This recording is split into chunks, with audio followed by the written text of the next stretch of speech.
Good evening, namaskar. My God, what a phenomenal audience. People definitely love the sari. What do you say? So a lot of young people I see here in the audience, and even for some of the others like me, I have to say we all have our own association with the sari. It could be a farewell party, or it could be some घर में बचपन में खेल रहे हैं, or it could be something more historical like Draupadi, Vastraharan, Chirharan. So many associations with the sari. And it's such a integral part of our culture, Lakshmi ji. You'll agree that there is a sari for many occasions. You know, Diwali hai to kisi tarah ki sari, Holi hai to phir bhai gili hogi to phir dusri sari. You know, so on and so forth. And young women challenged with, oh God, it's going to take me forever to tie this sari, you know. So there are so many lovely cultural associations with the sari. But there are also many books on the sari, Lakshmi ji. So you have to tell us why another one.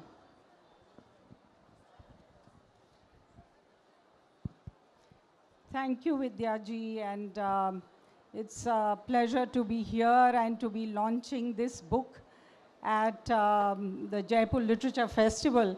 And I asked David Davidar, the editor and publisher at Aleph, the same question that you're asking me. And he said, no, you will do it differently. And this is part of the Essential India series that Aleph is doing. And I think he was right. I accepted, of course. I can never say no to him.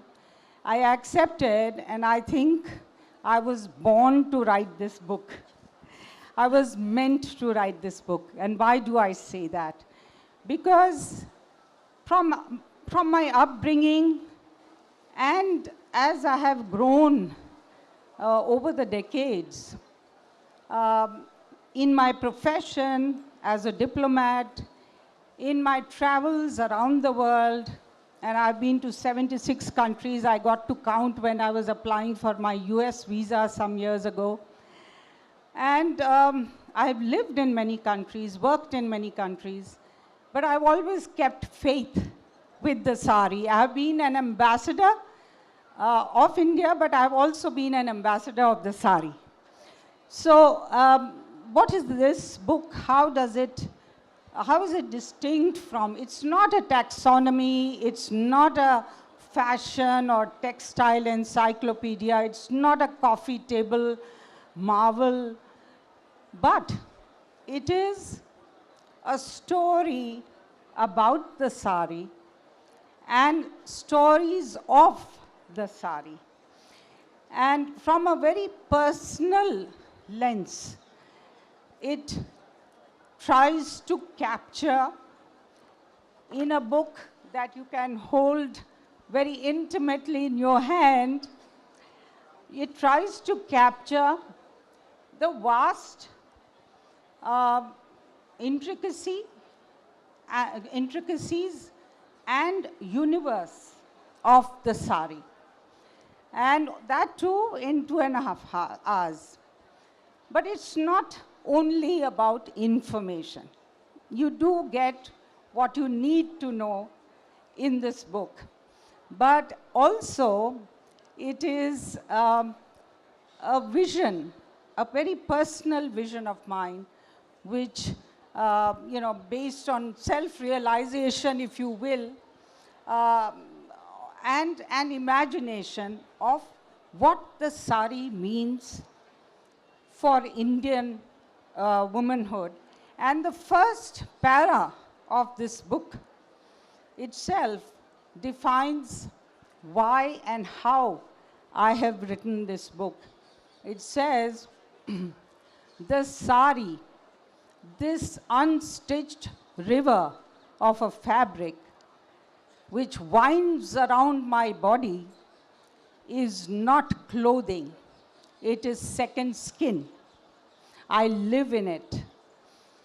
It makes me whole, aesthetically and spiritually. Lovely.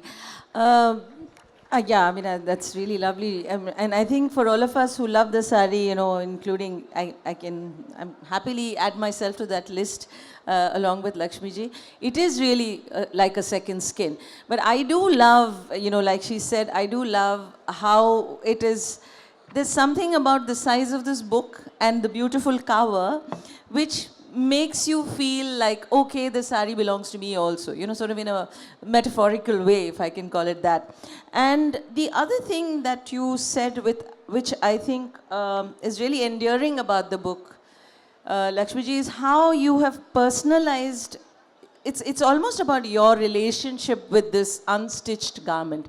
And I'd like to underscore this unstitched garment because I think, therefore, historically as well, this garment has stayed with us through so many, whether, like I mentioned, whether it's in the Mahabharata or if it's, the iconic figure of the Bharat Mata by Abanindranath Tagore, or in a later depiction where, you have a Ravina Tandon or a Sri Devi, dancing around trees as they typically say. So you have really sort of pulled together the many dimensions of this garment, but also from a very personal angle, which is something that I think when I read it, I felt, hey, I also have a take on my sari wearing, So I think that's what makes it really very, very sensitive.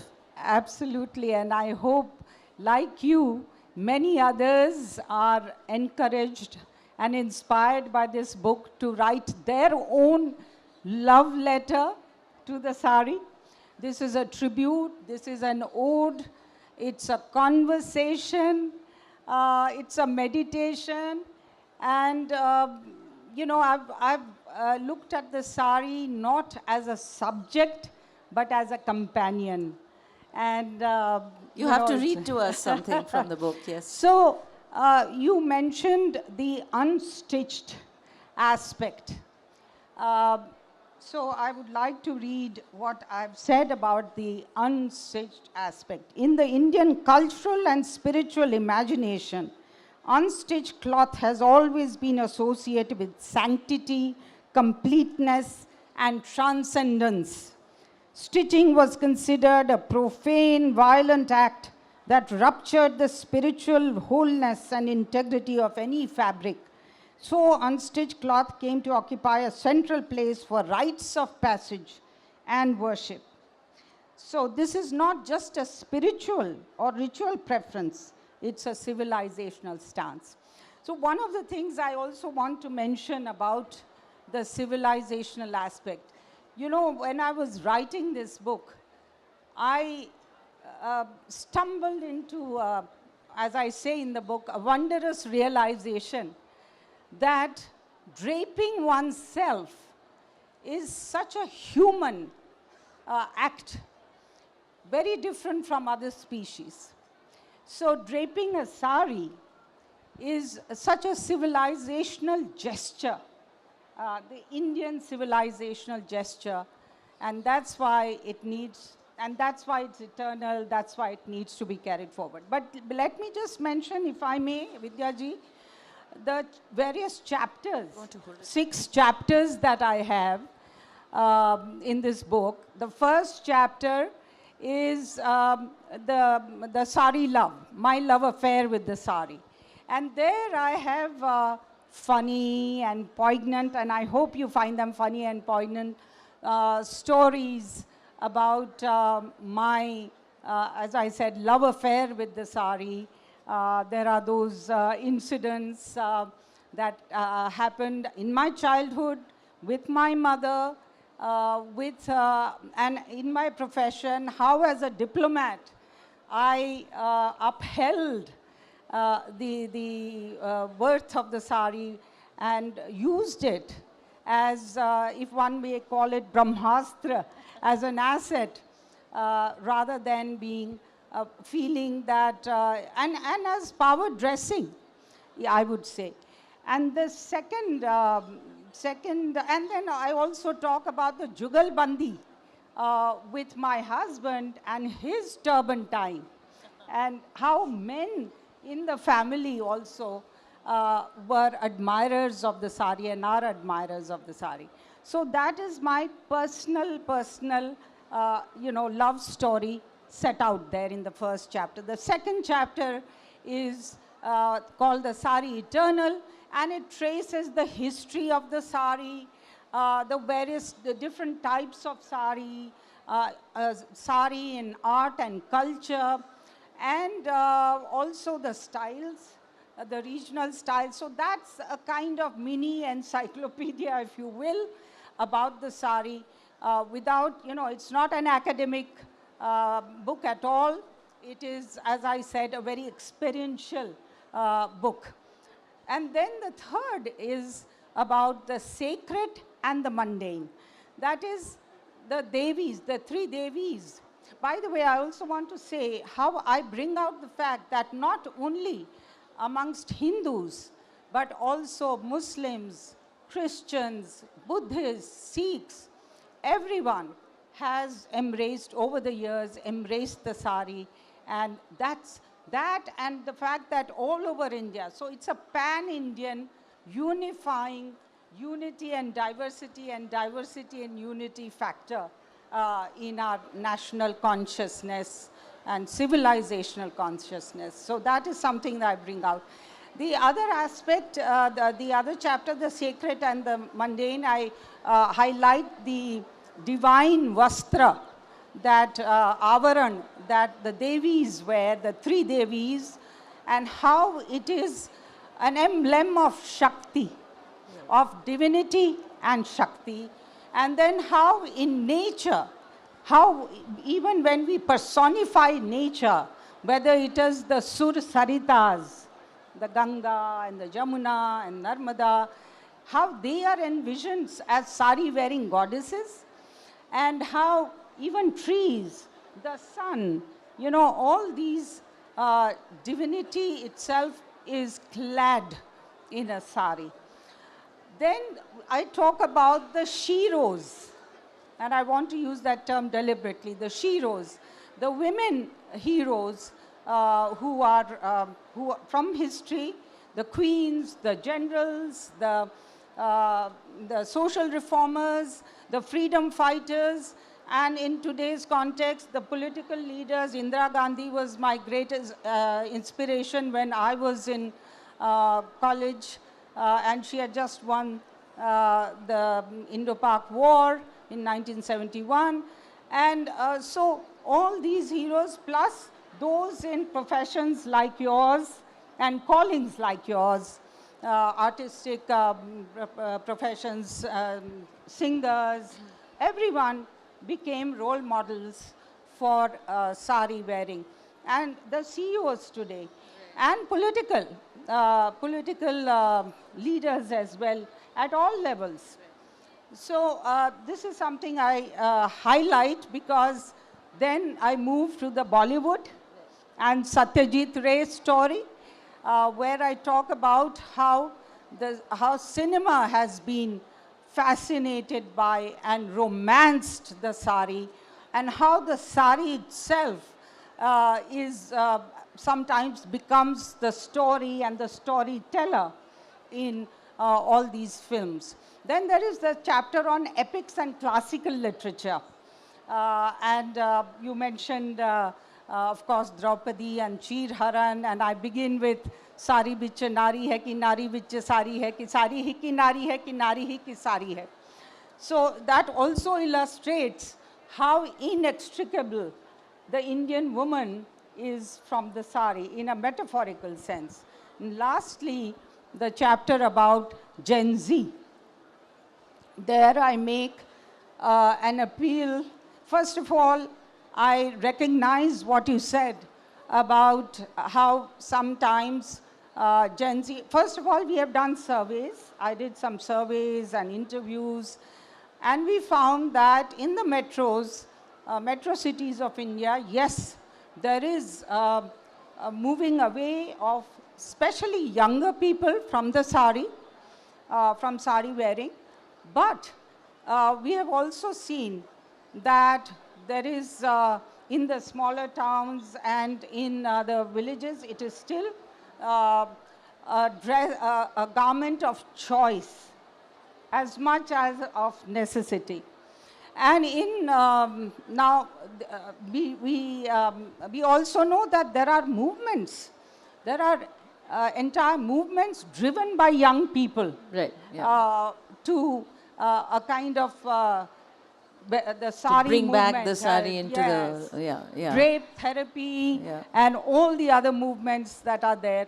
So I make a case Right. for the young generation not to be daunted by what you mentioned, how difficult it is to wear a sari, and also the inconvenience.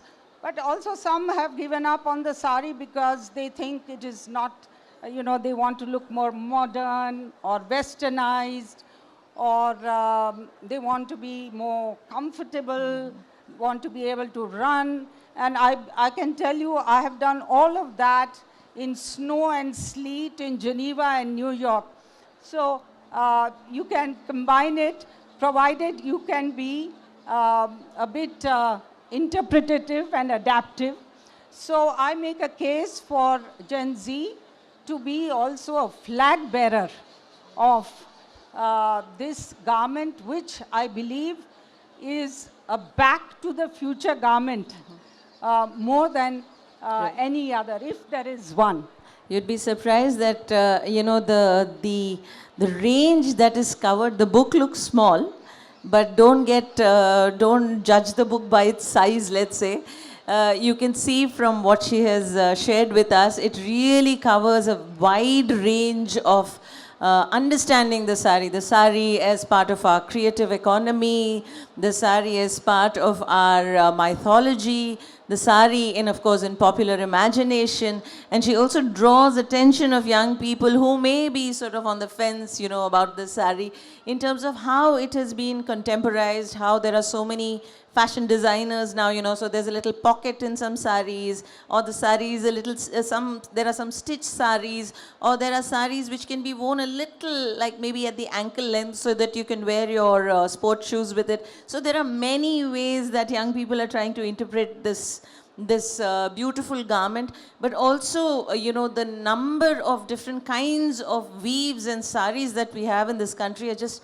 mind-boggling. I mean, it's from a Kanchi cotton to a Tanshoi to a Bhagalpuri to, what have you, to a Bandhani. There's so many varieties.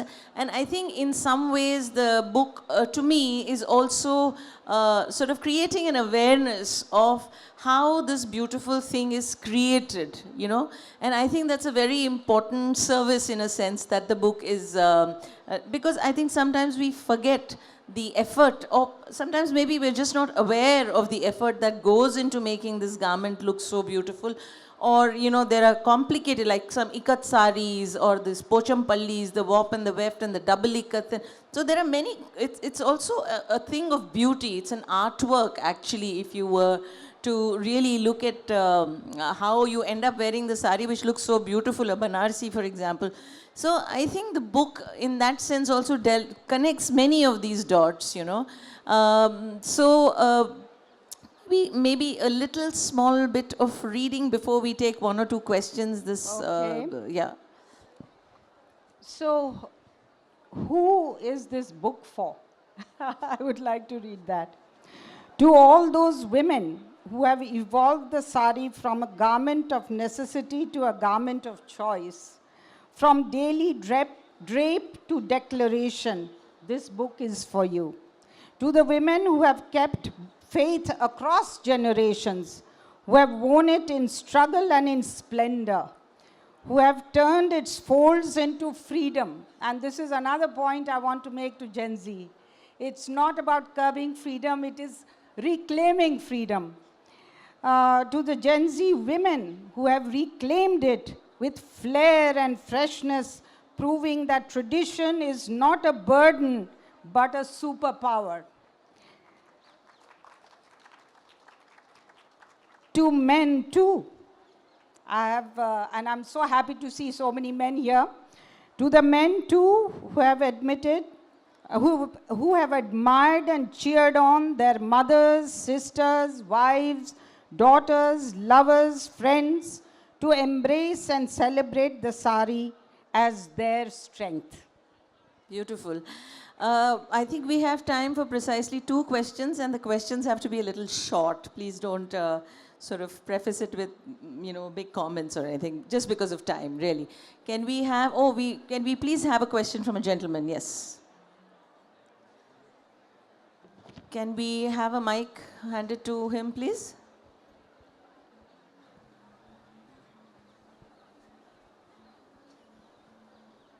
Hi. So before going to the question, I just want to say you both are looking so lovely in sari. Thank you. I just love ladies Thank you, wearing young in man. sari. So coming to the question, do you think the ladies which are there in the village, they wear sari, but it is important for them to wear the sari? Is it the same in the urban areas also, or in the metro cities also? Like, people wear sari and they have made it a taboo to wear it on an occasion basis. What is your thought on that? Well, I have talked about this, and I have said that sometimes it's a class issue, sometimes it is the rural-urban divide, and sometimes it is this whole notion of westernization, modernization, and whether the sari is compatible with that image that you want to create. So all of these, and professional women, wearing it to the workplace. So all of these issues I have addressed in the book. And I think they are all amenable to solutions if there is will and there is realization that when you wear a sari, you don't only represent yourself or assert your identity, but you also make a statement. You also reflect your individuality. And that is much more when you wear a sari than when you wear a Western. And by the way, it's not as if I'm all the time in the sari. In my work, when I was with the UN for 15 years, I used to wear Western suits, business suits as well. But I know that this is something that, the sari enables you to be, how can I say it better than to say, to be the best part of you? Well, whether it is Begum Akhtar singing Sundar Sari Mori or, or Ravina Tandon doing Tip Tip Barsa Pani, I think the sari is here to stay with us for a very long time. Congratulations, Lakshmi ji. Thank I'm you, sorry ji. we've run out of time. Yeah. Thank you all for being such a stupendous audience, and do check this book out, Sari Eternal. Thank you very much. Thank you so much.